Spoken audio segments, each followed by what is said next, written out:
नमस्कार मित्रों, मैं नीम करोली बाबा के एक और अनसुने प्रसंग के साथ आपके सामने प्रस्तुत हूँ।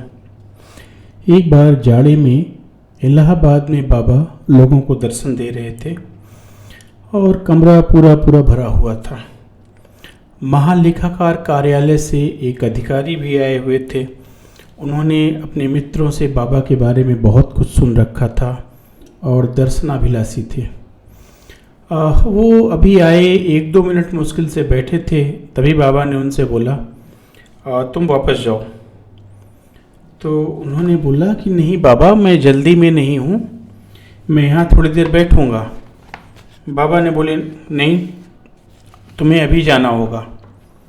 अब स्थिति थोड़ी सी विचित्र हो गई। वो अधिकारी बैठना चाहते थे और बाबा उन्हें वहाँ से तुरंत जाने को बोल रहे थे। खैर उन्होंने फिर अनमने तरीके से वो जाने को तैयार हो गए। फिर बाबा ने बोला तुम साइकिल से आए हो, उसी रास्ते से लौटना जिस रास्ते से आए हो। उन अधिकारी महोदय को कुछ भी समझ में नहीं आया, लेकिन वो चल दिए।